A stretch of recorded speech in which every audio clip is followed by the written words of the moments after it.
Emanuele já está aí, né? Boa noite. Desculpa o atraso, hoje essa questão de nota de vocês me deixou doidinho. Mas hoje é uma aula até curta para que a gente possa entrar no próximo tema, né? Que é um tema que até está atrasado, que é fadiga. Então, a gente precisa dessas bases, né, de metabolismo, sistema endócrino, para que a gente entenda um pouquinho melhor quando vê a aula da fadiga, tá? Então, a gente vai falar do sistema endócrino, mais um pouquinho de fisiologia, né? Fisiologia do esporte, a base para a gente entender nutrição esportiva, para a gente entender a bioquímica também, mas assim, principalmente a fisiologia, né? Todos esses processos que vão alterar o metabolismo, né? E que a gente vai ter que estar andando paralelamente a isso, com a suplementação, com a dieta, né? Com os tipos de dieta específicos para cada ciclo de treinamento. Então, entender essa parte, né? Tem que ser com calma. Até na semana passada eu fiquei com assim, não tinha ninguém, né? E aí eu achei que seria complicado entrar num assunto assim mais específico, né? Sem ser ao vivo. Então, porque às vezes um colega participando da aula, né, já ajuda. Então, preferi até esperar para passar essa parte de sistema endócrino com vocês aqui. A gente sabe que o sistema endócrino... Oi. Aí, no caso, a matéria da P2 começa de hoje? Matéria da P2 começa de hoje, tá? Então tá bom. Obrigada. De nada. O sistema endócrino, né, é um sistema de regulação importante para o organismo e ele modula e integra as funções corporais. Então, o que a gente fala, a palavra de lei, né, é homeostase. Né? É o que a gente chama de equilíbrio dinâmico do organismo. Por que é um equilíbrio dinâmico, né? Aqui está escrito mantendo o equilíbrio do corpo, nos estados de repouso e no exercício. Mas a nossa homeostase é um equilíbrio dinâmico. Por quê? A gente sempre está precisando de alguns estímulos geram algumas respostas. E quando esses estímulos, vamos supor, a pressão arterial, né? A sua pressão arterial, ela vai oscilar. Só que a gente precisa de manter níveis fisiológicos, né? Por isso a gente está falando de fisiologia, são os níveis fisiológicos, são os níveis que o seu corpo vai estar realizando todos esses processos metabólicos, né? As funções corporais, de maneira excelente, de maneira adequada. E aí, essas alterações, por exemplo, gente, a gente faz um xixi, né? Ao urinar, ao transpirar, você não está perdendo líquido. Então, se você perde esse líquido, você vai estar mudando, né? A concentração, né? A pressão osmótica do seu sangue, porque esse líquido tem que sair da onde, né? Dos seus fluidos corporais. Então, quando você perde essa água, tanto a água quanto os sais minerais, pelo suor, o corpo ele vai buscar equilibrar essa alteração, né, hormonalmente. O hormônio, ele é o mensageiro do corpo, né? Então, a gente vai ver aqui como funciona a sinalização, né? Mas é o hormônio que vai bater na porta da célula e vai explicar para ela que ela tem que mudar de função, que ela tem que produzir alguma coisa ou que ela tem que receber algum produto, né? Ele é esse grande mensageiro, ele é esse grande menino do recado, né? No nosso metabolismo. E aí, o cérebro, né? A gente sabe que é o nosso centro regulador de tudo e não menos, né, ia acontecer com a parte hormonal. Ele também tem um centro regulador hormonal, que né, essa glândula, que é o hipotálamo, né? Ele é o general aí desse exército e e ele funciona em conjunto com a hipófise, né? Nós temos duas partes, a hipófise ela é dividida em neurohipófise e adenohipófise. Então, na adenohipófise, a gente vai ter a produção de alguns hormônios, né, que vão sinalizar a produção de outros, ok? E aí a gente tem o quê? O hormônio corticotrófico, né, que sai da adenohipófise e vai lá na adrenal, na glândula adrenal, para produzir o cortisol. A gente tem os hormônios da gônada, né, de estímulo gonodal, que a gente tem aqui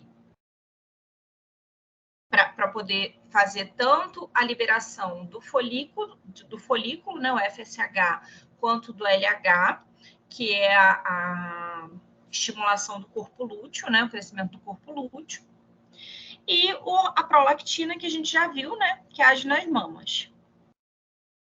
A gente está um pouco pequenininho aqui para mim, então às vezes eu estou falando da figura e não estou conseguindo ler adequadamente a figura.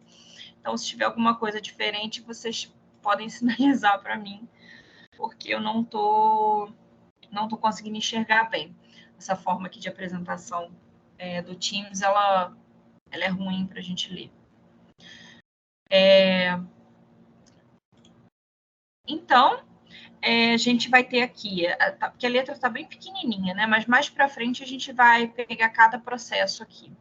A gente tem a glândula tireoide, tá? E ela também vai ser estimulada a partir da hipófise. E aí, dentro da glândula tireoide, a gente tem hormônios que vão fazer regulação do cálcio, tá? Então, assim, joga cálcio no osso, o cálcio que a gente também vai usar para contração muscular, né? A gente tem também, como eu falei, estímulos do FSH e do LH, né? Que eu já tinha falado aqui. Aqui prolactina, né? E, gente, eu não tô conseguindo enxergar o que está escrito, tá muito pequenininho. Mas lá embaixo tem uma tabela explicando isso tudo, tá? É só para a gente entender aqui nessa figura que o hipotálamo, né, esse eixo hipotálamo-hipófise, tá? Ele é o general e o... vou voltar aqui. É o general e o, sei lá, como é que chama? Se é subgeneral, mas é o general e o que está abaixo dele, né? O coronel, não sei. Para dar as ordens, né? Para os nossos processos fisiológicos. Essas glândulas, né? Não sei se vocês lembram bem como é que se forma a glândula endócrina, né? A glândula endócrina, ela tem vários tipos de glândula. Como eu falei, essas minúcias, a gente está numa aula de nutrição esportiva, né? Então, eu não quero cobrar de vocês que saibam histologia da glândula, nada disso, tá? É só para a gente não fazer, às vezes, pequenas confusões, né? Na hora da prova ou no raciocínio de vocês, né? Então, assim, tem coisas que vocês vão achar que é óbvio, mas eu vou repetir aqui para a gente não poder ter esses conceitos bem alinhados, tá? Então, assim, a glândula endócrina, ela é aquela glândula que vai jogar uma substância produzida por ela na corrente sanguínea, tá? As glândulas endócrinas, elas são muito irrigadas, elas têm muita vascularização, tá? Exatamente para fazer esse transporte, né? Dessas substâncias para os órgãos-alvo, né? Como eu falei, os hormônios, né, que são essas substâncias produzidas por essas glândulas, os hormônios, eles são substâncias específicas, a gente tem vários tipos de hormônio, né? Hormônios esteroidais, hormônios hidrofílicos, hormônios hidrofóbicos, né? Que são mais lipídicos.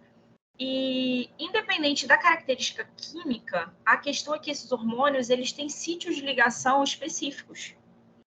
E, na hora de receber esse hormônio, né, e principalmente de acordo com a característica química deles, essa mensagem ela vai ser levada até o núcleo celular para que o DNA produza alguma outra substância, tá? Ou para que ele transcreva, né? A gente sabe que a linguagem do DNA é sempre transcrever em forma de proteína, né? E aí o DNA vai dar essa mensagem, né? De uma transcrição, de uma produção metabólica, né? Para determinado estímulo, tá bom? Então, essas substâncias aqui ativam os sistemas enzimáticos, estimulam a atividade secretória, induzindo a síntese de gorduras e proteínas que são liberadas para a corrente sanguínea, tá? Espalhada pelo corpo e auxiliando o organismo a responder ao estresse físico e fisiológico gerado com a prática física. Isso é para a gente entender, né, que dentro da prática física, dentro do esporte, a nossa preocupação hormonal, né, é que algumas coisas vão potencializar algumas ações e outras estratégias vão potencializar outras, né? Então, pensando nas práticas esportivas, né, você tem práticas esportivas que você, voltando, né, aquele nosso assunto das outras aulas, nós temos, assim, práticas que têm longa duração, que vão exigir até um certo controle do estresse, né? Porque se você libera muita adrenalina, né, no começo, existe uma coisa que a gente chama de... não é o que falam de fadiga adrenal, mas a adrenalina, ela faz um rebote, sabe? Parece um cansaço, depois dessa... Porque, assim, ela estimula lipólise, ela estimula vários processos catabólicos no organismo. Então, a tendência do organismo é querer recuperar esse catabolismo. Então, você vai ter uma explosão muito grande com a adrenalina, mas depois você vai ter uma queda do rendimento, tá? Então, por isso, né, a gente tem que entender por que determinados hormônios estão reinando em um tipo de prática de atividade física, em outra atividade física você vai usar outro que vai suprimir aquela ação ou vice-versa, tá bom? Então, o sistema endócrino, ele funciona tanto que a própria hipófise, né? Você tem uma adenohipófise e você tem uma neurohipófise. E a gente fala muito em sistema neuroendócrino, né? Porque muitas vezes, como que funciona esse sistema, né? Aí só para a gente fazer uma comparação. A parte endócrina do metabolismo da glicose envolve o quê? Insulina, né? Para que a gente absorva essa glicose, e glucagon naquele processo de jejum, onde a gente vai fazer gliconeogênese, né? A partir de outros substratos. E a quebra também e a glicogenólise, né? A quebra também do glicogênio. Só que aí você tem um estímulo químico, né? Você ingere a glicose, aquela ingestão de glicose vai lá fazer o pâncreas liberar a insulina. E aí, pensa bem, como que o pâncreas sabe que tem glicose, né? Então, a gente precisa também, muitas vezes, de uma ação do sistema nervoso para fazer o quê? Ele vai dar aquele choquinho, aquele impulso eletroquímico, né? Aquela sinalização química através de uma sinapse, né? Liberando algum tipo de neurotransmissor que vai fazer vai dar essa mensagem, né, para o órgão para produzir determinado hormônio, ok? Então, assim, o sistema nervoso informa o sistema endócrino as condições do meio externo, e esse sistema faz a regulação da resposta interna do organismo frente à externa. Aí, vamos lá, o famoso sistema de luta e fuga, né, que a gente fala.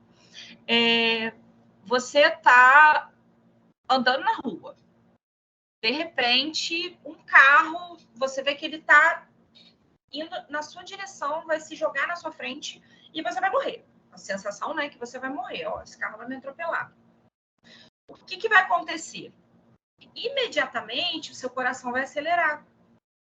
Mas esse estímulo, vocês entendem que foi um estímulo visual? Você viu aquela situação de perigo, né? E o seu coração acelerou. Para o seu coração acelerar, você precisa também, né, de hormônios que vão fazer dar essa mensagem para o músculo cardíaco que ele vai precisar bombear mais sangue, porque você vai precisar correr, você vai precisar sair de perto daquele perigo, né? E, enfim, esse é só um dos exemplos, né? A gente não vai entrar muito nessa parte, mas para que a gente entenda que, por exemplo, o controle, né, psicológico do atleta, ele vai influenciar na resposta endócrina do preparo dele, né? Então, assim, se o atleta está ali nervoso, suando, taquicárdico, ele já está gastando uma energia, né, que ele vai precisar para a competição.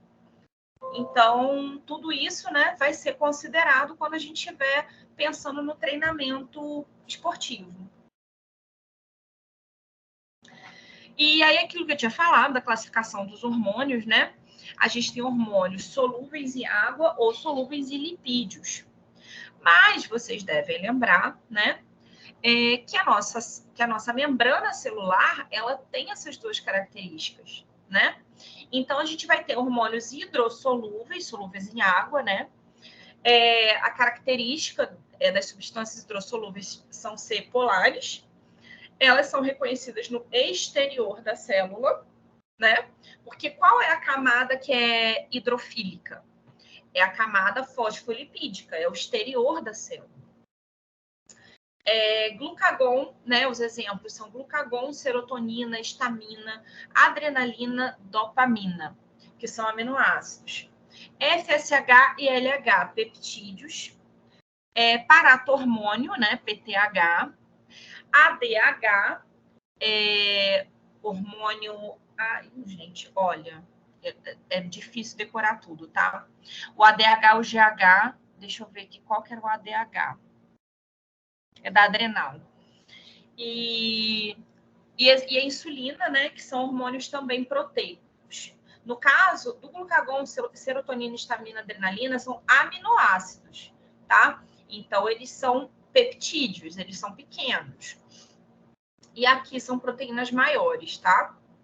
Aí, como que funciona? Você tem um receptor de membrana, tá? Tem um hormônio hidrossolúvel, né? E aí, esse receptor, ele vai receber, e a partir da recepção desse hormônio, tá?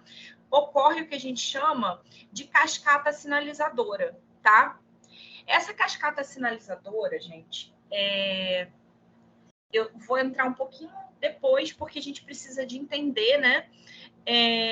Algumas proteínas dentro da membrana. Que lembra que eu falei que o AMP, né? A adenosina monofosfato, ela não tem função energética. Vocês estão lembrando do ATP, ADP e tem a AMP, que a gente chama de AMP.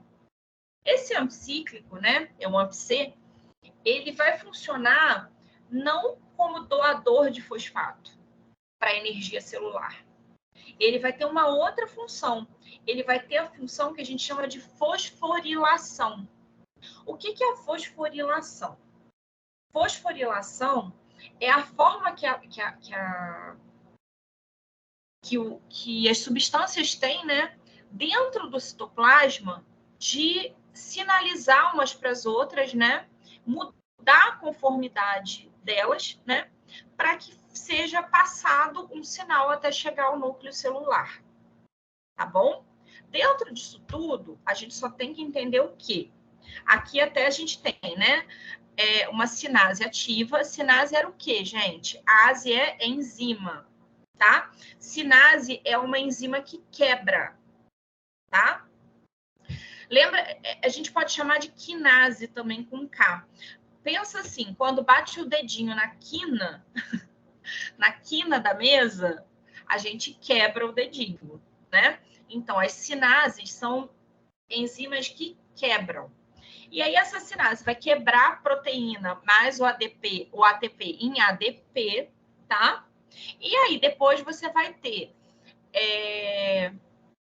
a cascata a partir do AMP, do AMP, tá bom?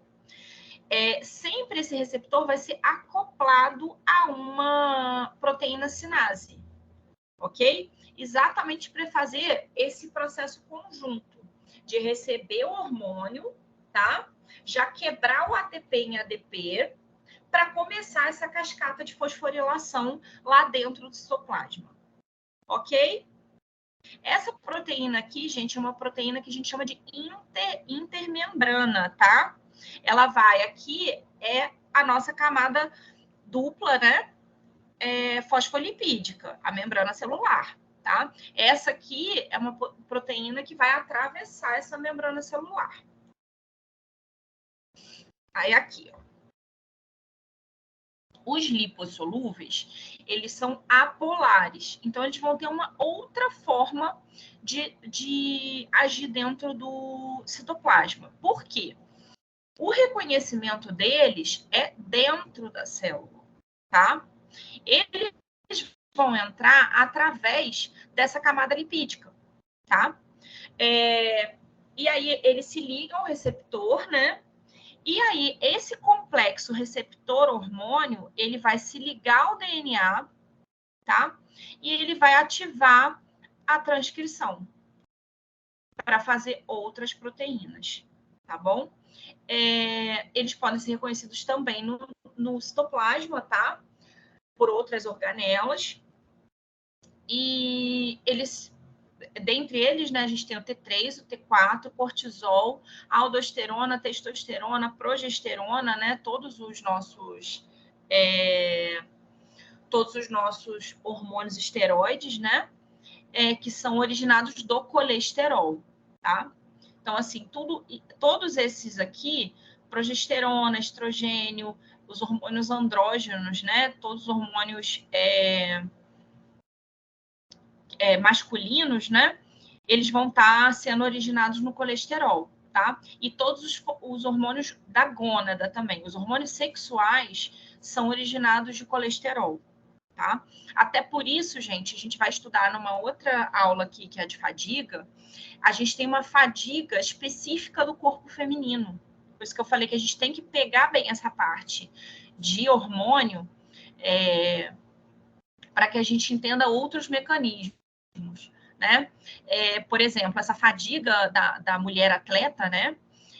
A síndrome que a gente chama da mulher atleta, ela é ocasionada porque ela mobiliza tanto o lipídio, né?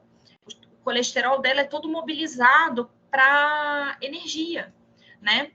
Ele vai entrar todo na síntese de ATP para gerar energia para o exercício.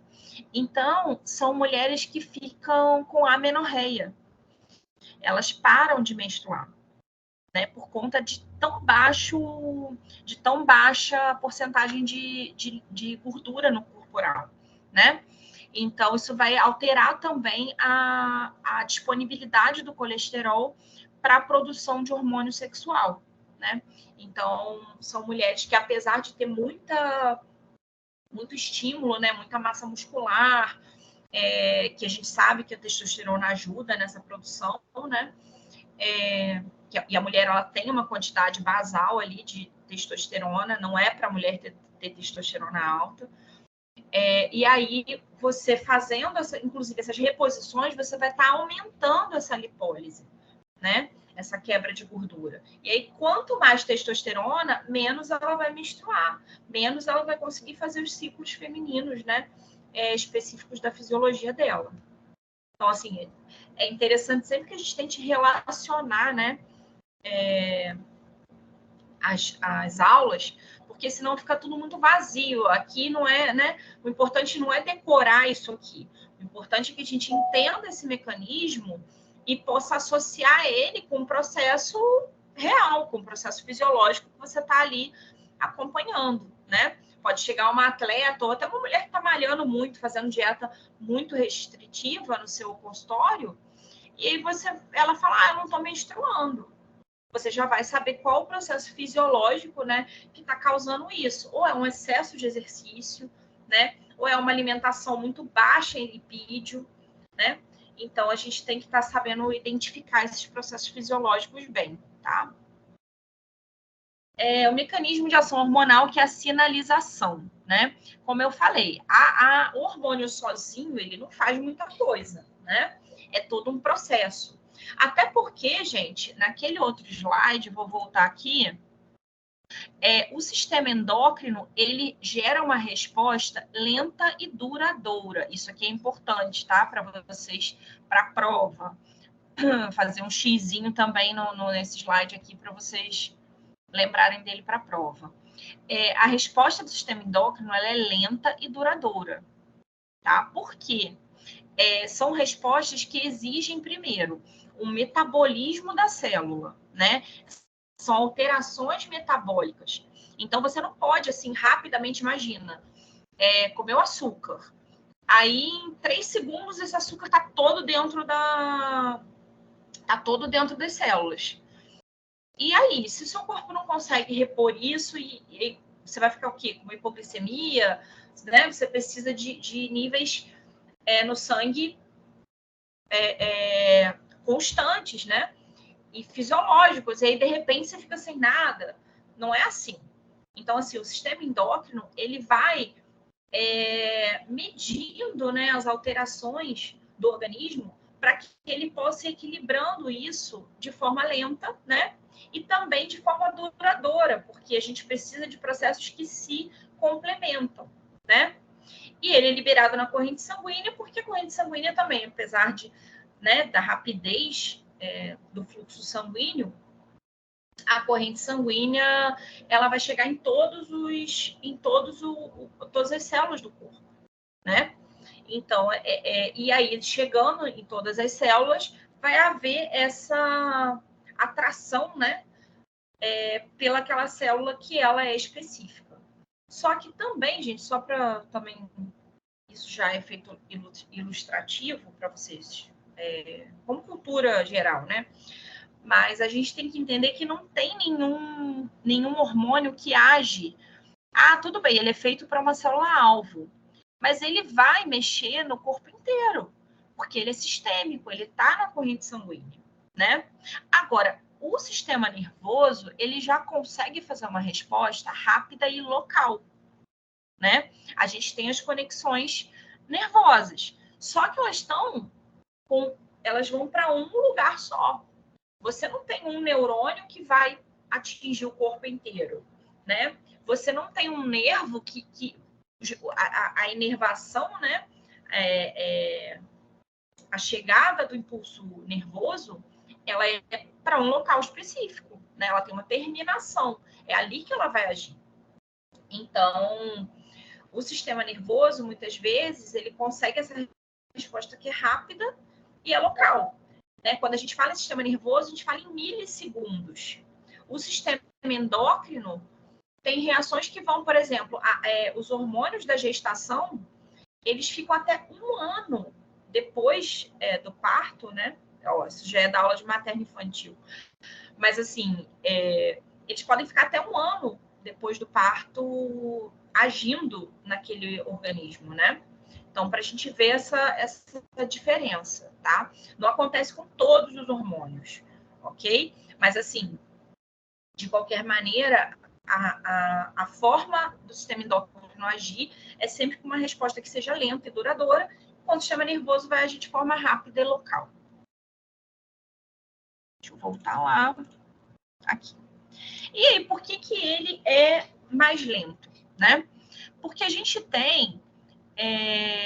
vai depender, claro, primeiro, dessa molécula, né, que é o hormônio, encontrar a proteína receptora dela, né, e a partir desse encontro, ela vai fazendo o que a gente chama dessa cascata de sinalização intracelular, tá joia? E aí a gente tem aqui uma enzima metabólica que vai agir na mudança do metabolismo, né? Ou a gente pode ter uma via de uma proteína reguladora de transcrição, que vai mudar a expressão do gene, né? E aqui você também pode mudar um movimento celular, né? através de uma alteração de citoesqueleto. Mas então, o que isso entra no nosso... O que isso entra na nossa disciplina, né? Enzima metabólica, gente, é o que a gente fala, é para ligar o corpo, né? O metabolismo, ele precisa dessas enzimas que vão quebrar, que vão aumentar a velocidade das reações, né? Para a gente otimizar os processos metabólicos. Aqui na proteína de regulação de transcrição, a gente tem, por exemplo, né? Para a gente lembrar também de genética e tudo, o nosso DNA, ele não está com todos os genes agindo ao mesmo tempo, né? A gente tem genes que ficam, né? A gente tem aquele desenovelamento da cromatina, ó, preciso usar tal gene. Aí vai dar aquela desembolada para transcrever em tal proteína, né? Tanto que células que produzem muitas proteínas, elas vivem com essa cromatina até desenrolada, né? Para poder liberar rápido esse sinal, né? Esse ribossomo mensageiro para chegar lá no citoplasma e produzir essa ordem do DNA. Então, o que acontece? Só que a gente tem proteínas de regulação que elas ficam lá quietinhas. Quando o sinal que veio de um primeiro sinal lá do hormônio vem nela e fala assim, ó, muda aí de configuração que eu preciso liberar esse pedacinho do DNA para transcrever uma proteína. Aí ela vai, tipo assim, também dá uma desenovelada, né? Dá uma mudada na conformação dela proteica para que o DNA possa transcrever, né? Ela como se fosse um guarda ali, segurando aquele pedacinho do DNA. E aí, quando a molécula sinalizadora chega nela, ela vai liberar esse pedacinho do DNA para transcrever, né? Porque, gente, aquela nossa palavrinha mágica da fisiologia, economia, tá? Nosso corpo, ele preza por economia. Então, ele não vai produzir proteína por produzir. Então, ele precisa de alguém para falar para ele, olha, libera isso aqui que eu preciso de proteína agora. Tá? Então, assim, é tudo muito encaixadinho para que nada se perca, tá? Os receptores são o que a gente chama, são as células-alvo, né? Elas não são bem, não, eu não sei, vou até corrigir isso aqui. Os receptores estão nas células-alvo, né? Em que o hormônio se liga. O receptor é o alvo em si, né? O alvo, sei lá, é a célula. Mas sem esse receptor, né? Por que a gente chama de célula-alvo? A gente não alcança a célula, a gente não enxerga a célula que vai ser modificada, né? Aquele processo metabólico, aquela alteração que a sinalização vai pedir, é sempre de uma célula específica, ok? Então, eles estão nas células-alvo, né? Em que o hormônio se liga interagindo inicialmente na superfície externa da membrana plasmática das células-alvo. Assim, após essa ligação, ocorre a cascata bioquímica dentro da célula, alterando a permeabilidade da membrana e ativação de enzimas, né? Adenossilclase e guanilciclase, que produzem o AMP cíclico, tá? Então, gente, como eu falei, esse adenosina monofosfato, ela vai estar dentro dessa cascata, tá? Porque é esse AMP cíclico que vai estar fosforilando, né, essas proteínas para que esse sinal chegue ao seu destino final, né? Aí aqui, gente, isso aqui parece complicado, mas não é. Vamos lá. A gente tem um primeiro mensageiro, né, que é o nosso hormônio. Então, ele foi lá, chegou no receptor, na membrana, como eu falei, tá vendo? É uma proteína integral, tá? Ela integra o exterior ao interior, né? Só que ela tá ligada à proteína G, tá? E essa proteína G, ela está inativa. E aí, quando a gente vê, aí vem o GTP que vira GDP. é como se fosse um ADP próprio para fosforilar, para ativar essa proteína G, tá bom? Aí essa proteína G, ela vai se soltar desse complexo receptor proteína, porque senão, vamos lá, ela não podia ficar grudadinha aqui, que enquanto ela estivesse grudadinha, ia estar entrando mais hormônio, tá? E, de novo, o que a gente precisa? De economia. O hormônio veio aqui, essa molécula aqui de hormônio, ela já vai fazer o trabalho dela. Por isso, gente, que as doses hormonais são tão específicas, né? Porque se você...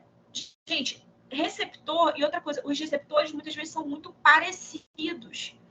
Então, tem hormônios que vão gerar efeitos colaterais indesejados em excesso, né? Porque o nosso corpo, ele produz exatamente o que ele precisa para aquela quantidade de transcrição, de atividade que ele quer com essa produção proteica, né? É um sistema muito bem regulado.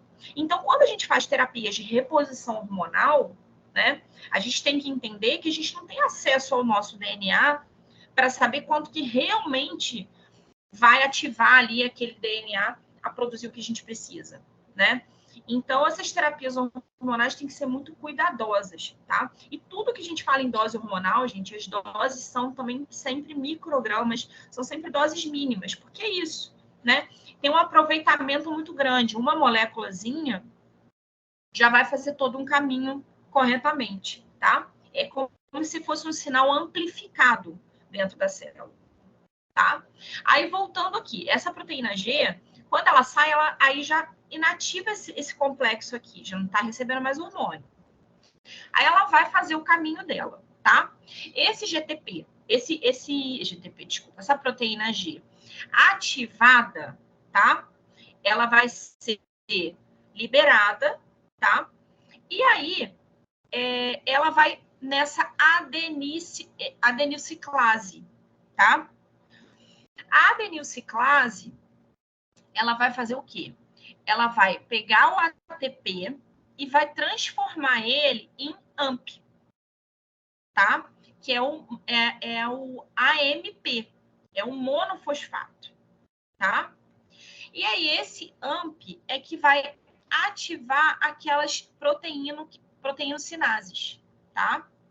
Essas proteínas sinases, elas vão ser como se fossem gatilhos de resposta, tá? Para a célula-alvo. Então, ela que vai abrir os canais de sódio e potássio para polarizar ou despolarizar a membrana, tá? Então, por exemplo, quando a gente tem o exercício físico, né? Você precisa de polarizar e despolarizar a membrana do músculo para fazer contração muscular, não precisa? Então, aí alguns hormônios vão estar agindo ali para potencializar essa resposta, né? E essa ação das proteínas sinases dentro de, por exemplo, mudança de carga da membrana celular, né? Polarização, despolarização, para que a gente faça esses outros processos que a célula precisa. Aí aqui, por exemplo, tá? Alguns exemplos, por exemplo, aqui, catecolaminas, tá? As catecolaminas, elas são neurohormônios, né? Que vão estar estimulando essa aceleração do metabolismo, né? Aqui, o hormônio adenocorticotrófico, tá? É o folículo estimulante, o luteinizante, glucagon, o paratormônio, o TSH, a calcitonina, tá? Todos eles vão estar fazendo esse mecanismo aqui que a gente está falando, tá? De, através da proteína G, fazer a adenilciclase produzir AMP cíclico para que esse AMP cíclico ative as proteínas sinases. Tá bom? Só que a gente geralmente tem um outro receptor que vai fazer o caminho contrário, tá? De inibir esse processo. tá? Então, por isso que a gente falou que alguns hormônios vão fazer ações de estímulo, né, excitatórias, e alguns hormônios vão fazer ações inibitórias, tá? Aqui, os receptores não possuem componentes fixos e, por isso, podem variar o número de receptores para cada tipo de célula e, assim, variar a intensidade da resposta. Gente, isso também é uma questão muito importante quando a gente pensa dentro do esporte, né? A gente vai falar muito de hormônio por conta do que a gente chama de bomba, né? Os esteroides. Os hormônios esteroides, a questão é que, como eu falei, a gente não tem acesso ao nosso DNA para saber quantos receptores de membrana vão ter em cada célula do nosso organismo. Quanto que o nosso DNA é capaz de produzir. Então, o que acontece? Como esse receptor, ele tá vendo que ele tem um processo dinâmico, né? Uma hora ele tá ligado à proteína G, outra hora a proteína G tá ali fazendo um processo de ativação da adenilciclase para produzir AMP. Então, assim, quando o metabolismo precisa, geralmente também mediado por outro hormônio ou por outra ação externa, o DNA ele vai mandar, né? Ele vai fabricar também essas proteínas de membrana receptoras de hormônio, né? E aí o que acontece? E tem pessoas que vão ter um DNA que vai fazer você produzir 1 milhão de receptores. Enquanto o seu colega, ele tem só, vamos supor, 300 receptores, né? Então, para você que tem 1 milhão de receptores, se você precisa de 1 micrograma, né, para estimular 100 receptores, em 1 micrograma você vai estar sobrando. Então, você pode até aumentar essa dose, né? Só que, assim, quando você aumenta essa dose, se você tem muito receptor, a resposta também vai ser muito amplificada. É o que a gente falou. O hormônio, ele vai ter uma resposta que vai se amplificar aqui dentro em sinalização. Então, quanto mais receptores, maior a resposta.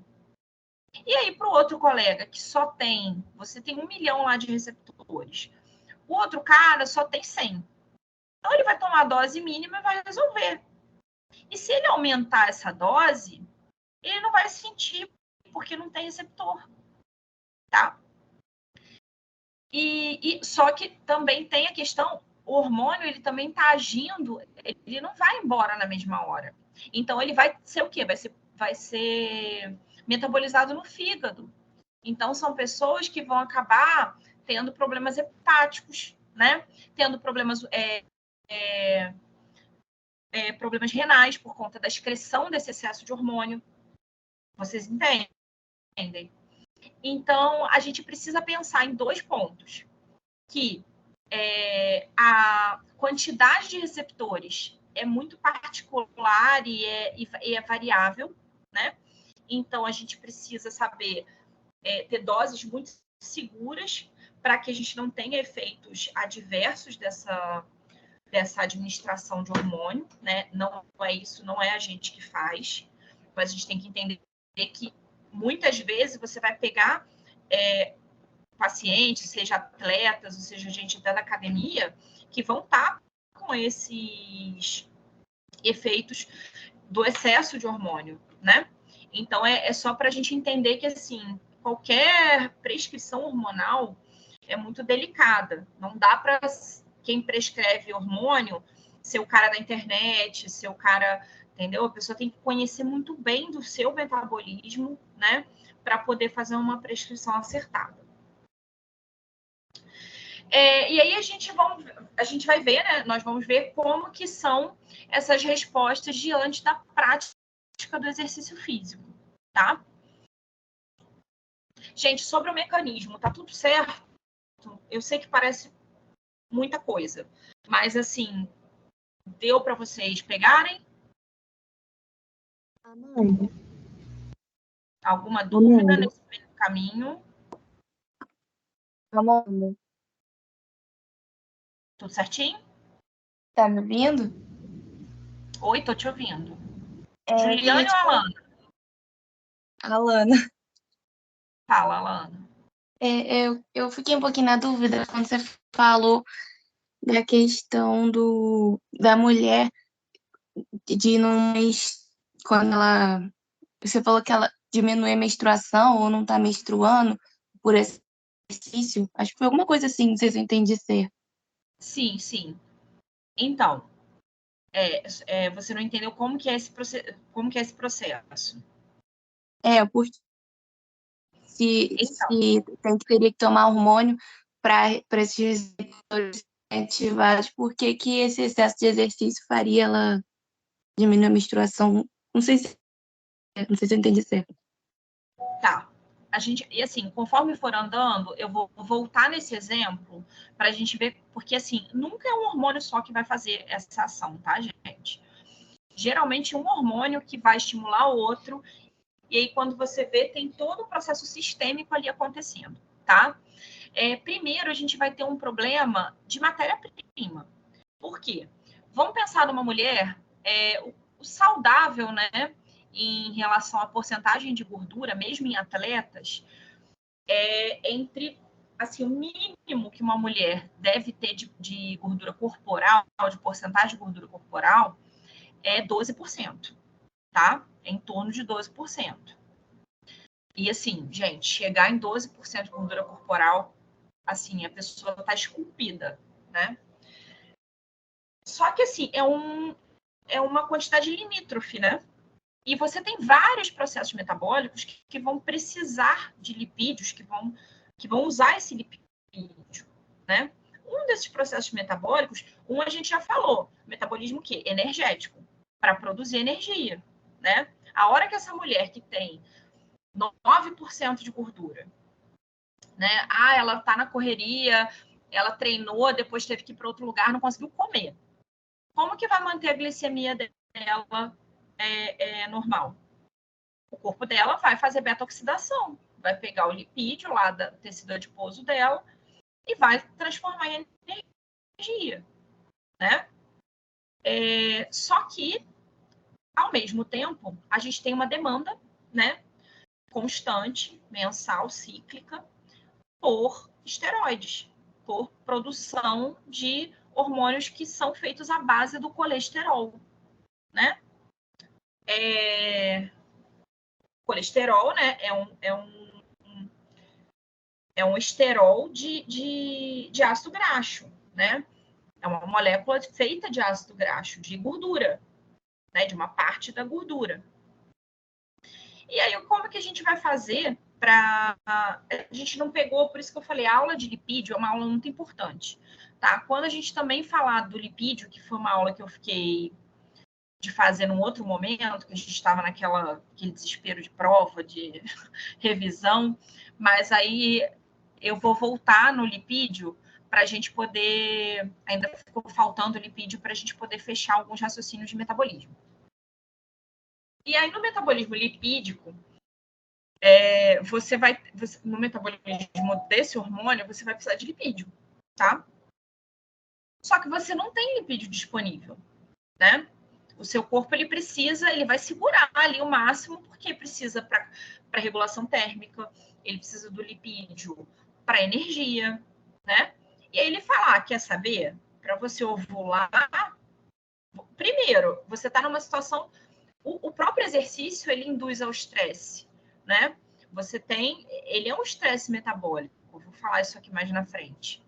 E aí, o que o corpo pensa? Eu prefiro usar esse lipídio para fazer energia para esse corpo que está sempre sendo desafiado, né? Do que usar esse lipídio para fazer hormônio, para ela ovular. Ela não vai conseguir ter filho, ela vive correndo, ela vive estressada, ela vive com batimento cardíaco alto. Porque assim, o corpo não sabe diferenciar o prazer do exercício, ele só fala assim, peraí, o batimento está alto, vou queimar gordura, né? Não é assim que funciona? A partir de uma certa frequência cardíaca, a gente não tem uma zona de queima de gordura? Vocês lembram da intensidade do exercício? Aí você tem uma mulher atleta que está sempre praticando exercício de intensidade alta, né? O corpo dela entende que ovular para ela, menstruar para ela ou engravidar não é uma prioridade, nem é o momento para ela. Aí ele pega e faz uma supressão, né, dessa função sexual. Você entendeu? Entendi. Obrigada. Deu para entender mesmo? Mas, assim, esses exemplos, gente, depois a gente vai voltando, tá? Ao longo da disciplina, as coisas se repetem. Por isso que eu quero que essa base seja legal na cabeça de vocês, para que a gente, na frente, consiga relacionar mesmo, que aí é até legal que a gente guarda, né, o funcionamento das coisas. E aí a gente tem, né, o GH, que é um hormônio que a gente também fala muito com fisiculturismo, quando a gente está trabalhando, principalmente esses esportes de aumento de massa muscular, que demandam de um aumento de massa muscular, porque, gente, GH é o hormônio do crescimento, né? Growth, de crescimento, hormone. Então, se você tem um hormônio de crescimento, o que ele vai fazer? Ele vai fazer proliferação, né? Celular. Ele vai fazer aumento de síntese proteica, né? Lembra daquele outro slide aqui, da sinalização? Se entrou aqui um GH, o GH vai vir aqui para a cascata de sinalização, né? E ele vai falar assim, gente, aumenta aí a proteína, a miosina, porque eu quero produzir mais massa muscular. Aumenta a minha produção de actina, porque eu preciso fazer mais fibra muscular. Entendeu? Se ele não faz isso, você não vai produzir a mais. Você vai ficar com aquelas que você está ali, né? Só que todo dia a gente produz um pouco de GH, né? Eu estou fazendo xixi, agora não, né? Mas assim, vou fazer xixi, vai sair célula epitelial ali, né? Eu estou tendo o tempo todo um desgaste, todo mundo tem. Os nossos processos metabólicos, né, ao longo do dia, vão fazer catabolismo. Então, você precisa repor, né? Seja por um machucado, seja um epitélio que está ali descamando, né, a própria pele da gente. A gente precisa de uma reparação celular. E aí, essa reparação celular ela vai acontecer através do estímulo do GH. Só que também a natureza é tão sábia que quando que a gente está produzindo o nosso GH? Quando que o nosso GH está sendo produzido e disponibilizado? Quando a gente está descansando, né? Porque aí ele tem toda a tranquilidade para, sem ação do cortisol junto, que é o hormônio que acorda a gente, né? Sem a ação da adrenalina, da correria do dia a dia, você está ali em sono, em descanso, né? E aí ele está agindo para quê? Fazer essa reparação celular, tá? Vou voltar aqui. Só que, como eu falei, aí o que o pessoal, o que o fisiculturista, o pessoal pensou, né? O pessoal que precisa desse aumento exponencial, rápido de massa muscular, pensou, poxa, eu vou pegar esse hormônio, né? E eu vou dar o dia inteiro para o meu organismo, né? Porque o tempo inteiro eu vou estar estimulando a fibra muscular, eu vou estar fazendo, a gente sabe, né, que, não sei, mas não sei se a gente já teve essa parte de musculatura, de fibra muscular, mas a nossa fibra muscular, ela é formada de actina e miosina, né? E a gente precisa de um desgaste dessa fibra, de uma lesão, para aumentar a produção. Por isso a gente tem os exercícios resistidos, né? Então, quando você faz o exercício resistido, você vai ter essa reparação, né, com a produção de mais fibra muscular para suportar as cargas. E aí, o que esse GH vai fazer? Ele vai te dar isso rápido. Porque fisiologicamente a nossa tendência é manter, é falar, não, o peso que eu aguento é esse, eu não preciso de mais massa muscular. Só que o atleta, ele está trabalhando sempre em cima da falha, ele está sempre trabalhando em cima do limite. E aí, nesse limite, ele tem que, em algum momento, também é assunto da próxima aula, que é fadiga e tem o overtraining. Quando o atleta ele fala assim, não, eu vou forçar mais um pouquinho, ele quer falar para o organismo dele que o organismo dele tem que se virar e se adaptar àquele esforço aumentado, né? E aí, nesse processo de adaptação, a gente vai criar a massa muscular, tá? Só que isso tudo pode ser feito e deve ser feito, né, de forma equilibrada, né? Senão, o que acontece? A gente tem o atleta que não tem uma estrutura para aquela massa muscular e vai fazer uma lesão de tendão, vai fazer uma lesão de ligamento, né? Sim, e aí ele não vai poder treinar do mesmo jeito, né? E aí, enfim, aí o GH, ele tem essa estratégia, né? Muitas vezes ele é usado porque ele é um hormônio anabólico, né? Ele vai estar fazendo produção de substâncias, de moléculas. E aí, o que acontece? Quando você tem um treino aeróbio, essa liberação de GH, ela é menor. Porque você não está fazendo, você precisa o quê? De energia, né? Não treino aeróbio, não tem uso de oxigênio pelo metabolismo celular, você não está priorizando o uso de oxigênio. Então, por que você vai fazer anabolismo? Você vai fazer catabolismo, você vai quebrar tudo para dar energia para essa célula continuar atuando, né? Só que aí no treino anaeróbio, você tem adaptações necessárias que realizam mais síntese tecidual do que nos treinos aeróbios. No treino anaeróbio, né, os exercícios de força resistidos, você vai ter muito mais esse estímulo de anabolizar, né, que é o que eu falei, mas é através de um processo de desgaste dessa fibra muscular, né, que aí você desgastou com excesso de peso, e aí você vai fazer um mecanismo de adaptação, né, através de síntese de mais proteínas para refazer essa fibra e aumentar essa massa muscular para suportar esse aumento de carga. Deu para entender bem isso? A ação do GH? Deu, Amanda. Deu? Então tá jóia. Aí aqui, ó. Quando você tá porcentagem de alteração,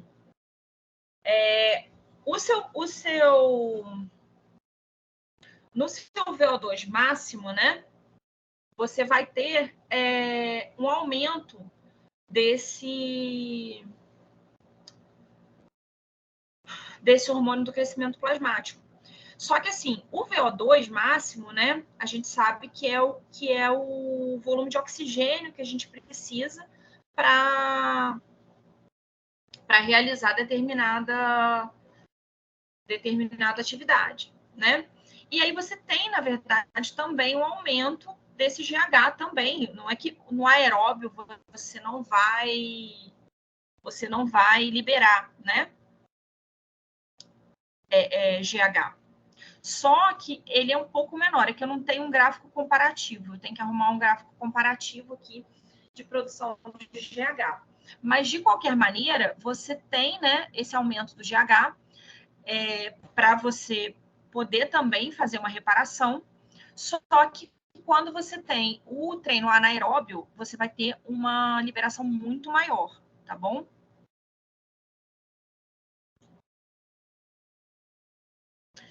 Como eu falei, né? Isso aqui você vê pela cara pela fisionomia do atleta, né? O tanto que ele tá tenso, né? Ele tá aquilo ali. E se ele se distrai um segundo, ele perde toda assim, muitas vezes, né? Eu já vi algumas competições de de levantamento de peso, que chama, né, LPO, agora tem isso no CrossFit, né? Levantamento de peso olímpico.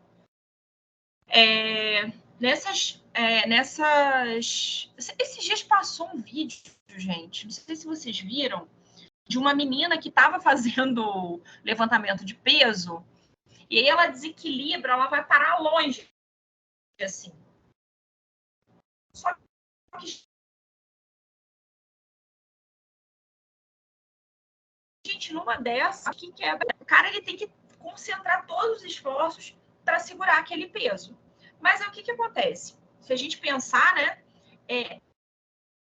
até ele chegar aqui nessa quantidade de peso, ele foi o quê? Fazendo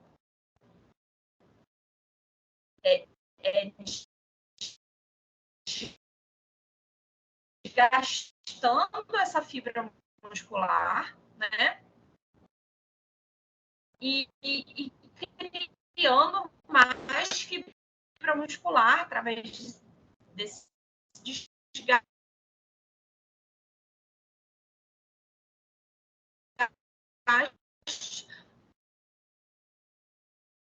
Esses níveis, esse peso que ele suporta, né? Tanto que aqui, né, naquele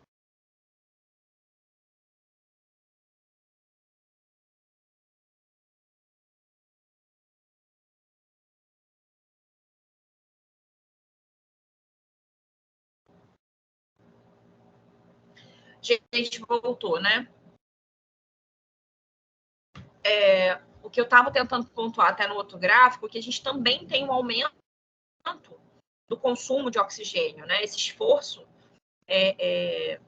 o exercício é anaeróbio, mas a gente tem um aumento de frequência respiratória, né? Você precisa vascularizar essa região muscular que está fazendo o exercício, né? Que está fazendo o exercício de resistido, de força.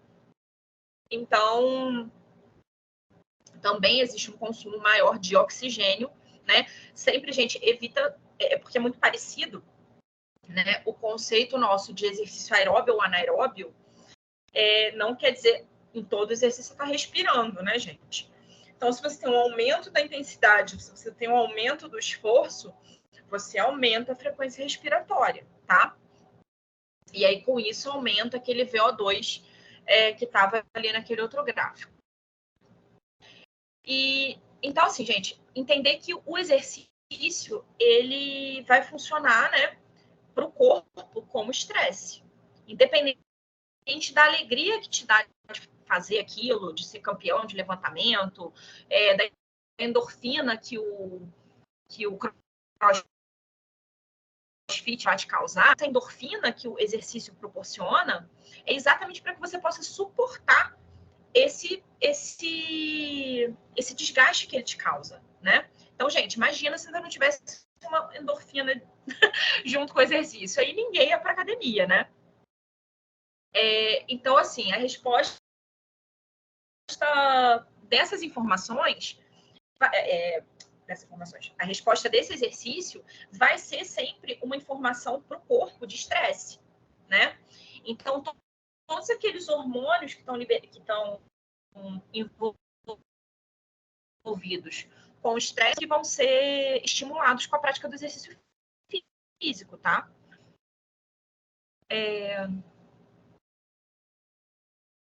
É o que a gente estava falando, naquele sistema que a gente fala que é luta e fuga, né? Tudo que a gente faz no exercício, que é aumentar a frequência cardíaca, contração muscular, né? Aumentar a tensão, né? Porque, enfim, se você estiver disperso, você não consegue se concentrar para pegar uma carga de peso, né? Então, tudo isso é muito parecido com as respostas de luta e fuga, né? Então, ele vai agir como estímulo, né, para a secreção desses hormônios e vai inibir outros que, por exemplo, o exercício, ele não poderia estimular o hormônio que te causa relaxamento, né? Ou que reduz a pressão arterial, né? Você precisa não só a pressão arterial, né? Também que não possa reduzir a sua frequência cardíaca, tá? Isso até são dois conceitos, gente, que a gente não pode confundir, tá? Pressão arterial é uma coisa, frequência cardíaca é outra e débito cardíaco é outro, tá? Eu considerei, eu não dei errado, mas eu pontuei para algumas pessoas que falaram a questão da prova era sobre débito cardíaco. Agora eu não vou lembrar exatamente, mas muita gente falou na lógica de frequência cardíaca. E débito cardíaco, na verdade, é o quanto que o seu coração joga de sangue, o volume que ele tá... Ai, meu Deus, fugiu a palavra. É o volume sanguíneo, né, que ele tá... Ai, meu Deus. Oi? Bombeando? Bombeando. Olha, gente. Essa hora, sexta-feira, né, gente? Perdoa a tia. Mas é o volume que ele consegue bombear, né, em um determinado tempo, que é frequência cardíaca, tá? Só que, assim, esse volume é que vai variar com algumas condições, tá? É só para a gente tentar, depois a gente fala um pouquinho sobre isso, mas para não confundir frequência cardíaca, tá, com débito cardíaco. São duas coisas diferentes. Então, vamos lá. Então, assim, se a gente que reduzisse esse débito cardíaco ou a frequência cardíaca, gente, o que ia acontecer? Você não ia conseguir levar sangue onde tinha mais contração muscular. Aí, o que ia acontecer com esse músculo? Ele não ia ter nutriente, ele não ia ter oxigênio, ia necrosar. Entende? Então, sim.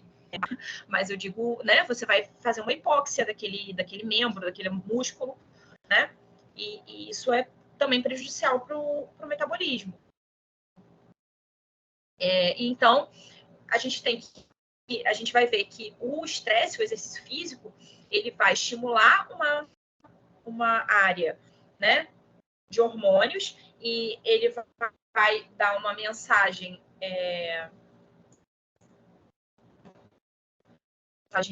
ai, meu Deus, fugiu de novo. Uma mensagem neural, né, elétrica, um estímulo elétrico, uma via aferente de um certo tipo de estímulo hormonal e também neural, e vai inibir os outros, porque eles não vão poder estar agindo juntos, um inibindo e o outro estimulando, tá? Senão você não consegue fazer essa superação, né, que o exercício precisa. Aí vamos lá, deixa eu respirar, que eu faço, já deu um pane aqui. Deixa eu concentrar. Também como resposta ao exercício físico, a gente tem a elevação dos níveis hormonais e liberação de adenocorticotrófico, tá? Gente, esse ACTH, ele é importante, porque olha só, vamos primeiro tentar entender ele pelo nome dele, tá? Vai trabalhar onde? Né? Trófico, gente. Trofismo, trofos é crescer, pode ser tanto no sentido de crescimento, né? Quanto de direcionamento, né? Vamos lá. Tanto para crescer quanto para em sentido de, tá? Com o objetivo de. Lembra daquele negócio de planta que vira para o sol, que se movimenta de acordo com o sol, tipo o girassol, né? Ela é uma planta que faz fototrofismo, entende?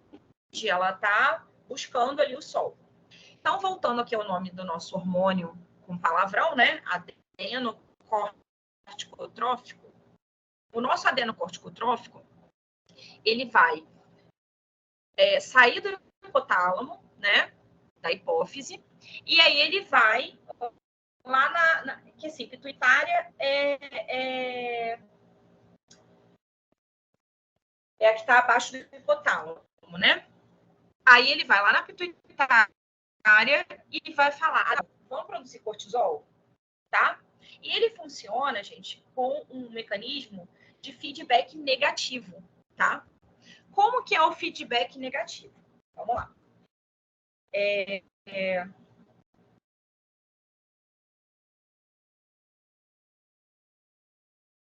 Esse primeiro hormônio, ele chama hormônio liberador de cortisol, tá? Então, lá em cima, lá no hipotálamo, a gente vai ter essa mensagem assim, olha, um estresse, ele vai sofrer uma injúria, ele vai sofrer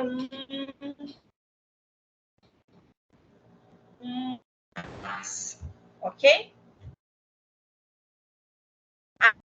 Aí, esse falava de corticotrófico, tá? Que a gente tem que aumentar o cortisol enquanto a gente está acordado, tá? Então, ele vai falar, adrenal, precisamos de mais cortisol, tá?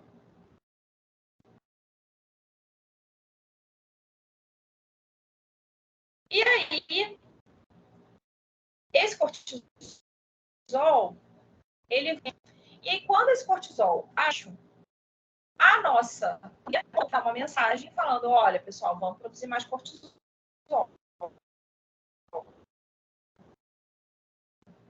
Tá? E esse feedback, a maioria dos nossos sistemas hormonais funciona com feedback negativo. Regula a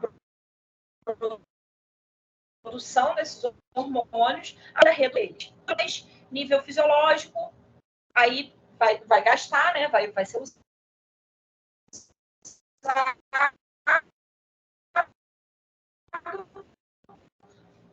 Ele vai fazer aquele complexo lá de ligar na proteína, e dali ele vai ser destruído. E aí a gente vai para joia, para o órgão-alvo, não, desculpa. Para o órgão produtor produzir mais. Aqui, gente, esse é aquilo que eu já falei com vocês também, sobre overtraining e overreaching. A gente vai ter isso na próxima aula de fadiga. O overtraining é quando você realmente extrapola. Você treinou além da sua capacidade biológica, né, que vai gerar fadiga. É ruim, né? De aguentar 3 em aguentar 3, daqui a pouco você vai fazer mais 3 numa boa, tá? E isso não é ecológico, ações que vão gerar essa fadiga, né? Que reduz o rendimento. O overreaching, ele bem monitorado, ele não vai reduzir o seu rendimento, tá? Ele vai potencializar essa sua construção, né, muscular ou esse seu condicionamento físico. Ok? Aí essas reações, né, exacerbadas vão gerar um estresse. Esse psicológico, essa resposta ao estresse, porque existem mecanismos, por exemplo, você vai ter esse aumento de batimento cardíaco, você vai ter esse produção de citocinas inflamatórias locais. Então, tudo isso vai dar essa mensagem lá para o seu hipotálamo de que você está sob estresse. Tá?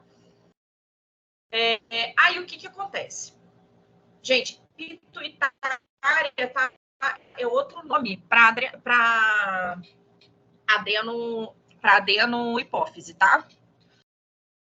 Mas a gente hoje fala em adenohipófise e neurohipófise, tá?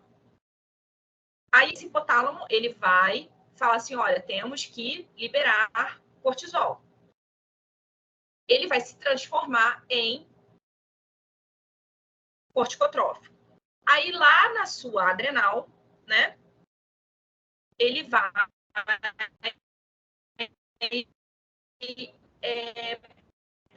produzir o cortisol.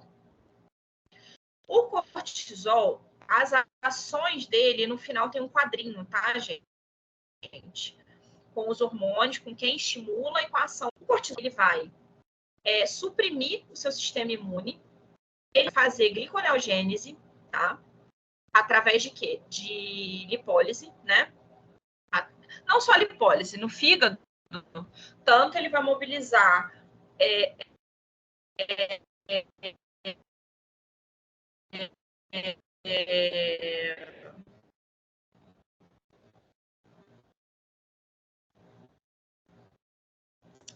tanto ele vai mobilizar lipídico. Todos esses hormônios, né, são hormônios de quebra. Porque se você está com substrato, o organismo precisa jogar, tá? Você precisa deixar disponível nutriente, energia, né? Porque você está... Aí vamos pensar. Por que esse... Gente, só um exemplo para vocês não esquecerem que o cortisol abaixa a resposta imune. Vocês já repararam que quando você faz, ou você está estressado mesmo, uma prova, um estresse psicológico, aí, então, já entenderam o mecanismo. Quando a gente começa a malhar, sabe aquele cansaço de quando você começou a malhar, que você ficou com o corpo todo dolorido, e você está ao mesmo tempo fazendo dieta? Não dá aquela raspada na garganta? Você fala, pô, assim, parece que alguém te atropelou. Não dá uma sensação de gripe, de corpo cansado, né? Parece que a garganta tá raspando. Isso também é resposta ao estresse. O que acontece? Muitas pessoas podem usar esses hormônios, por exemplo, isso que, assim, gente, quando a gente pensa, né, o que o ser humano distorce das coisas, porque o organismo, ele fez esse mecanismo para sobrevivência, né? Então, assim, por quê? Porque ali, naquele contexto de estresse, ele vai precisar falar lógica. Agora, como eu falei, a minha prioridade é energia. Então, a proteína das proteínas, ai meu Deus, tá fugindo o nome, dos meus anticorpos, né? Nossos anticorpos são proteínas.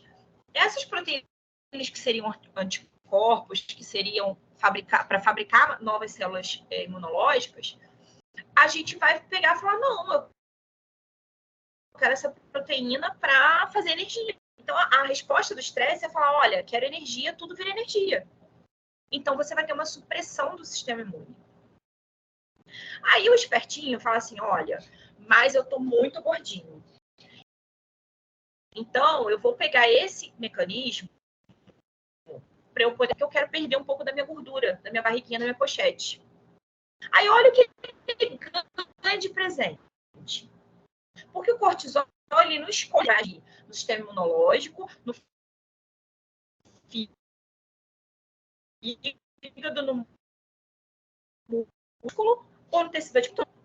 Essas terapias hormonais, depois, quando a gente vê o quadro com todas as ações, a gente vai vendo que, assim, às vezes você, como fala, né, veste um santo e desveste o outro, né? E aí você não vai ter um benefício para a sua saúde. Você pode até ter um foco numa determinada performance.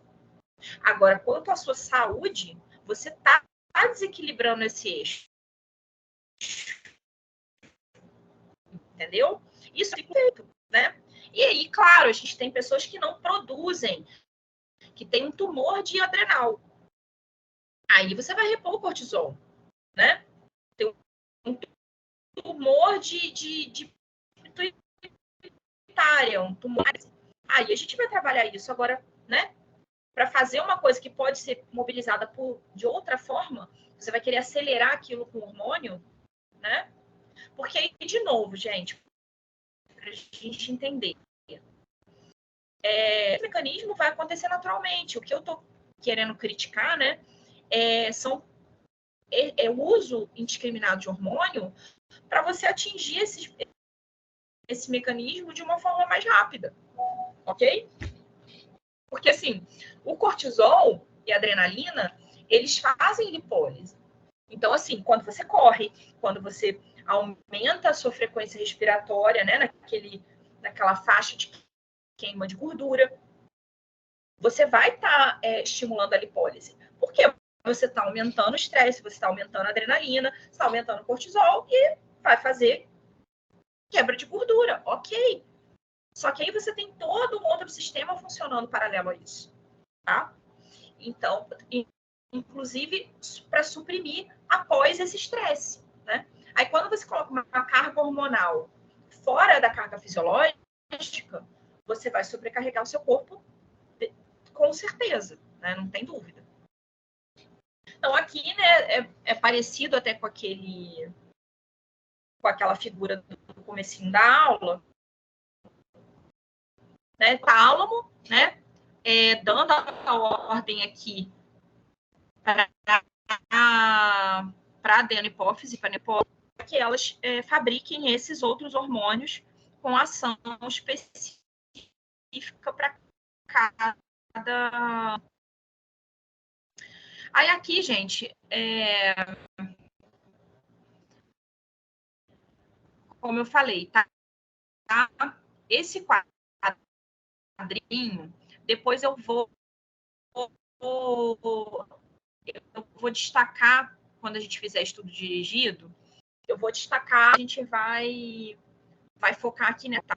Por exemplo, se eu estou aqui no alternativo, então a gente vai focar naquelas que estão envolvidas, né, com a prática de exercício, né, com a prática da atividade física. Aí aqui, a gente tem a glândula, o órgão e as ações, né?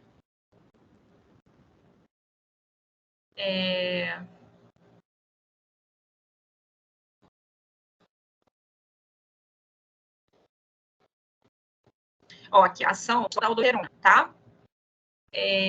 Órgão tecido-alvo geral, ou seja, ela vai agir em todas as células, tá? Quando tiver escrito geral aqui, quer dizer que a gente tem receptor em todas as células para ela, tá? Para esse hormônio. Aqui, por exemplo, FSH-LH, os receptores mônadas, tá só no testículo e só no ovário, tá?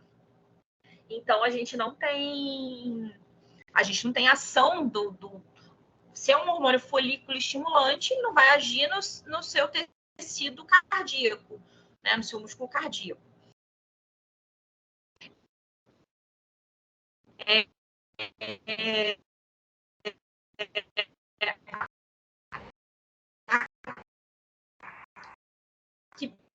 Por exemplo, no GH, geral, né? Eu estou sem acesso à biblioteca virtual. E aí eu não consigo fazer. Eu pego do meu livro e digito, tá? Mas aí é diretamente aqui, tá? Vamos aqui, hormônio do crescimento é geral, prolactina na glândula mamária, tá? Hormônio estimulante da tireoide e hormônio adenocorticotrópico, a gente vai ter a ação deles na tireoide, tá? E o corticotrópico na adrenal. Eu tenho que arrumar esse slide aqui, tá? Antes de postar para vocês, eu vou arrumar, porque eu fui digitar na linha certinha na linha certinha de cada. Mas aí é fácil. E assim, aqui a gente vai é decorar, tá? Mas pelo nome do hormônio, a gente já vai saber a ação dele, o caminho dele, tá? Mas aí aqui, essa linha aqui, tá? Que a gente tem que lembrar por conta da adrenal e da tireoide, tá? Que é o hormônio de crescimento e os hormônios da tireoide e o corticotrópico. E aqui também o cortisol e a aldosterona, tá? A aldosterona, ela é para segurar, né, líquido na nossa corrente sanguínea, tá? A aldosterona é aquele que é o hormônio. Gente, ó, minha cabeça está ruim. É o ADH, é o hormônio que antidiurético. Eita, foi. A aldosterona, ela é precursor do antidiurético, tá? E aí,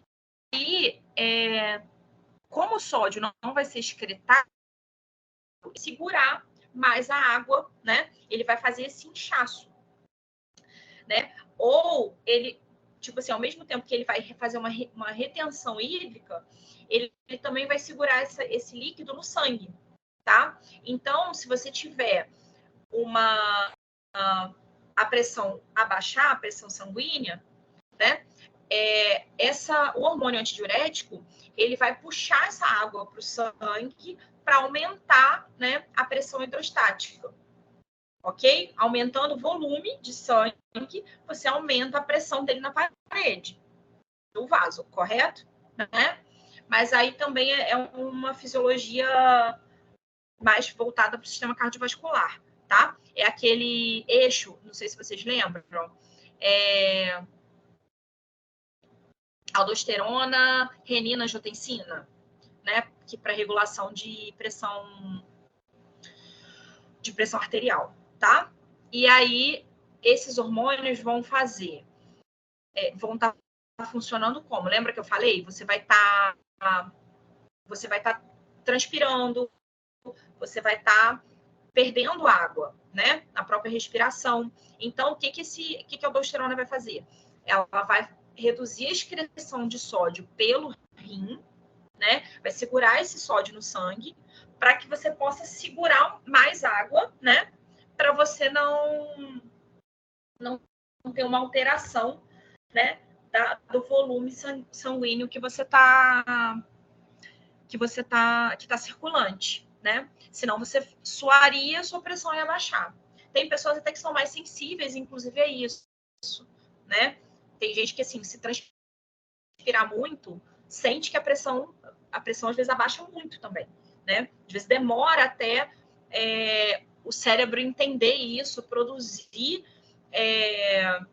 o hormônio antidiurético para segurar essa água e esse sal, para você não perder volume sanguíneo, né? E não abaixar a pressão. Tá joia? Aí, gente, só peço desculpas, tá? Mas vou arrumar esse quadrinho aqui para a gente poder ficar mais fácil para vocês. Tá? Porque desse jeito ficou confuso. Porque às vezes eu tiro do livro, aí é só printar. Só que eu tô sem esse livro em PDF. E aí eu não consegui, mas aí eu vou colocar para vocês de uma forma melhor, tá bom?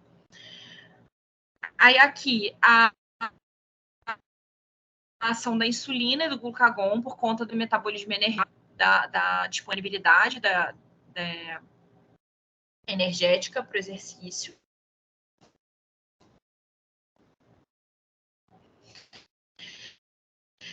Os hormônios da tireoide, a produção de mitocôndria, aumentam a velocidade mesmo da síntese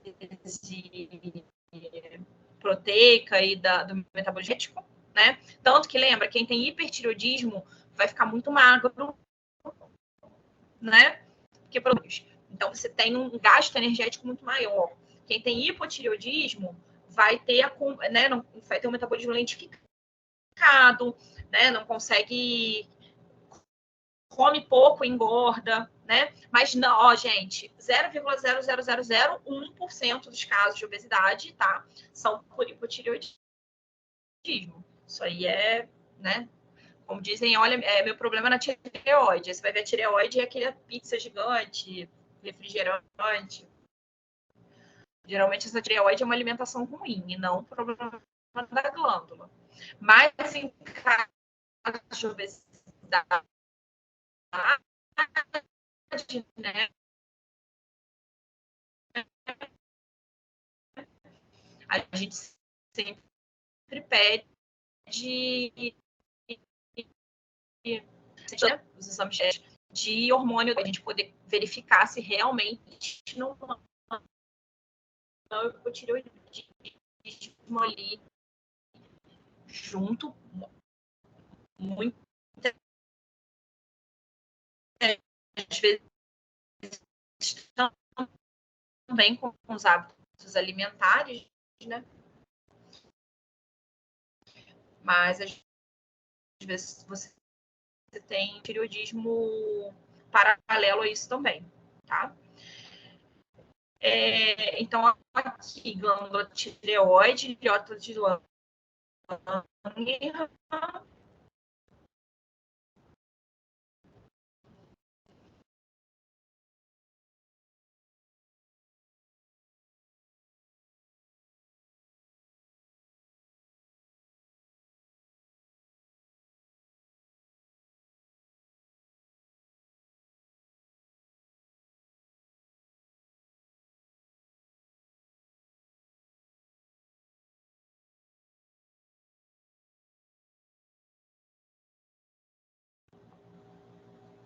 Oi, minha internet está terrível.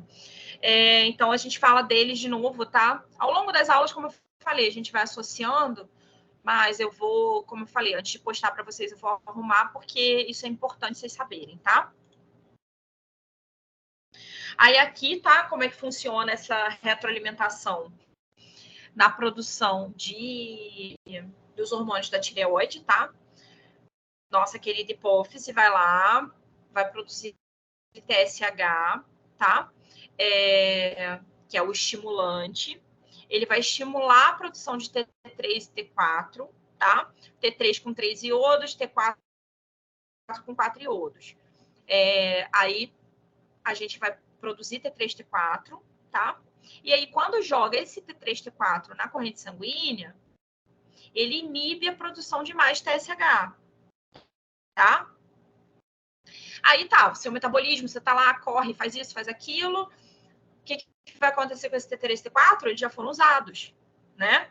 Então, vai abaixar na corrente sanguínea. Aí, baixou o T3 e T4 na corrente sanguínea, aí a hipófise vai falar, opa, cadê meu T3 e T4 na dose, né? O que a gente mede no exame de sangue, exatamente são esses níveis fisiológicos, né? É o que a gente precisa ali, em média, para que haja esse... O que vai estar circulando, né? Num determinado horário, para poder saber quanto que você precisa em geral, né? Já existem, né? Que a gente vai usar, mas aí é mais ou menos... Não é exatamente, mas a gente pensando assim, né? Vamos supor, você precisa ter um T3 de... Eu não sei o número exato. De, sei lá, 20 microgramas, né? No exame de sangue. No máximo 20. Aí você tá com o T3 aumentado, né? Quer dizer que tem alguma coisa aqui, tem algum eixo aqui, ou a tireoide está produzindo ele demais, né? Agora, se a tireoide está produzindo ele demais e a hipófise não está entendendo, ela continua produzindo TSH e o TSH continua mandando ele produzir mais. Entendeu? Então, assim, é algum problema nesse eixo, ok?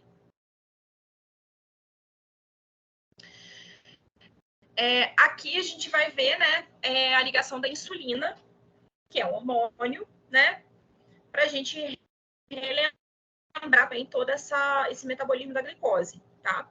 Como que ele vai funcionar na absorção através da insulina, né? A gente tem um receptor de insulina. Gente, não é para decorar cada pedacinho aqui não, tá? É só para a gente entender o mecanismo, ok? Aí a gente tem a glicose, né? O que a glicose vai fazer? Ela vai... a gente tem o glúten, né? Que são as proteínas de membrana, para poder fazer um canal para a glicose entrar, né? A glicose vai entrar como? Transmembrana, através da GLUT4, nesse caso aqui. Aí, mas assim, quem que chama essa GLUT4 para avisar que tem glicose? É a insulina, tá? A gente, não, a insulina, parece que é a insulina que bota a glicose dentro da célula, mas não é. A insulina, tá? Ela vai chegar aqui no receptor dela, tá? Que são esses aqui, IRS 1, 2, 3 e 4, tá? Inclusive, tem muitos medicamentos que agem nesse IRS, né? Nesse receptor. Aí, o que vai acontecer? Lembra? Toda aquela via lá, né?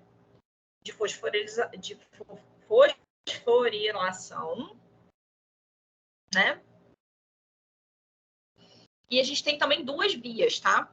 Que se saiba, porque assim, gente, isso aqui é biologia molecular, tá? Então, assim, cada coisinha é um nomezinho, é uma proteína quinase que estimula a outra, que, enfim, tá? Então, a gente tem que entender só a via, tá? A gente tem duas vias aqui. A gente tem uma via pela proteína quinase, tá? Aí a gente vai lá, vai fosforilar, fosforilou. Aí falou, oi, glúten, tá na hora de boiar. Aí o glúten que tá lá nadando no citosol, ele pega e, ó, pluf, vem aqui e capta a glicose, ok? A gente tem essa outra via aqui, tá? Via RAS, e a gente vai... A gente vai fazer um efeito mitogênico, né? Aqui no núcleo celular. Você vai fazer... Gente, só para... que eu preciso fazer uma outra relação. A insulina, tá? Ela é um hormônio anabólico, tá? Por quê? Exatamente por conta dessa via aqui, tá? Essa via da insulina é uma via que vai lá no núcleo celular, e isso aqui também é um nome bem típico dentro da biologia molecular, que é o crosstalk, tá? É como se fosse uma ligação cruzada, a sua célula está fazendo uma coisa, mas as moléculas que estão dentro dela entendem aquilo, né, como se fosse aquele, como é que chama? Telefone sem fio. Aí entende alguma coisa, entende essa mensagem que, na verdade, ela está fazendo outra coisa. Aí essas moléculas perdidas vão e agem de outra maneira, tá? Agem sinalizando outros processos, falando de um jeito um pouquinho melhor. Aí o que acontece? Isso faz um efeito anabólico, tá? No núcleo celular, ela vai agir... Lembra do IGF, né? É o fator de crescimento semelhante à insulina. O fator de crescimento, né? O hormônio de crescimento, ele também faz isso. Ele vem e avisa para o núcleo celular que ele tem que produzir, que ele tem que anabolizar, tá? E aí, por isso que a gente ouve falar de alguns também fisiculturistas que usam a insulina para estimular o anabolismo, tá? Só que isso é furado, eu não vou contar para vocês agora, que tá tarde, mas essa via acaba inibindo outras vias, tá? E aí, quando você tá nessa via, você vai inibir essa outra via do glúten, tá? E aí, o que acontece? Você acaba reduzindo, tendo um efeito contrário. Você reduz a captação de glicose, tá? Você aumenta a produção de proteína, de outras coisas. Mas você reduz a captação de glicose, ok? Então, assim, essa questão do metabolismo da glicose com a insulina, gente, isso aqui é muito importante, tá? Como eu falei, não é algo que eu vou cobrar mais profundamente, tá? Mas a gente tem que entender, né, que a insulina, ela vai agir sinalizando a célula, né, para disponibilizar as vesículas de glúten, tá, contendo GLUT4, para que essa vesícula, gente, vesícula é formada de membrana celular, né, uma bolinha de membrana celular. E aí, essa vesícula, quando ela encostar aqui na membrana, ela vai se espalhar ali, disponibilizando esses glúteos, né, essas proteínas de canal, para poder entrar a glicose na célula, ok? Foi, gente? Ficou muito confuso? Se ficou, eu dou um outro jeito de explicar. Não, acho que depois que a gente ler e rever a aula vai ser mais tranquilo. Então, tá joia. Não, gente, porque assim, não é simples, né? É porque assim, são várias. A gente vai e volta na matéria, né? Então, é só para. Tipo assim, eu vou tentar focar mais para vocês também não ficarem desesperados na véspera da prova, né? Falar, gente, tem que saber PDK, PDB, PDD. Não precisa. É só a gente entender a via, tá? De absorção da glicose, tá? Que é através de uma sinalização celular para disponibilizar o glúten para a entrada da glicose, ok? Aqui, gente, é o final, tá? Já libero vocês.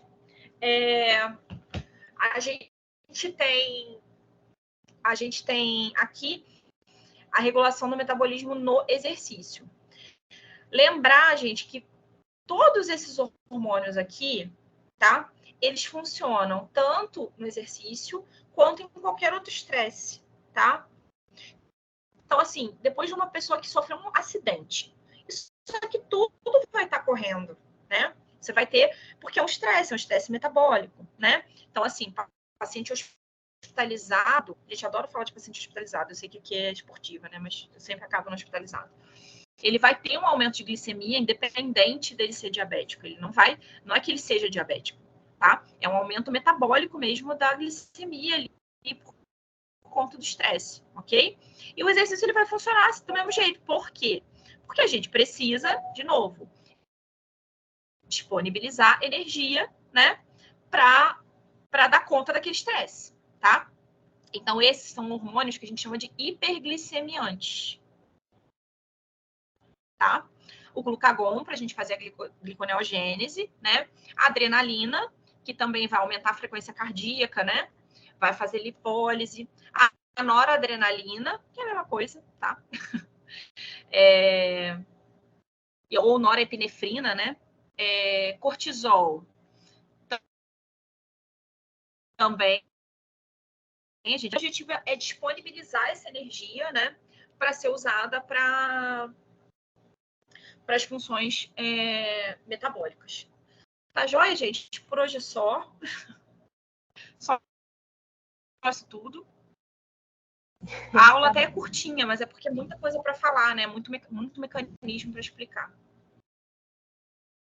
Tá, você vai postar essa aula pra gente? Vou. Então, Ju, eu não sei se eu cheguei a comentar com você, acho que sim. Não sei se foi com você ou com a Samela. Eu não sei com quem que eu cheguei a comentar, que a Luciana até falou, não, você tem que... Um minutinho, que eu tô respondendo um negócio aqui.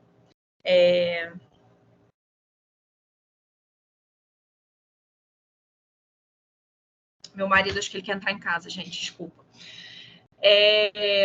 A Luciana me falou, eles estudam no fim de semana e tal, mas assim, peço até desculpas pela demora nas postagens, tá?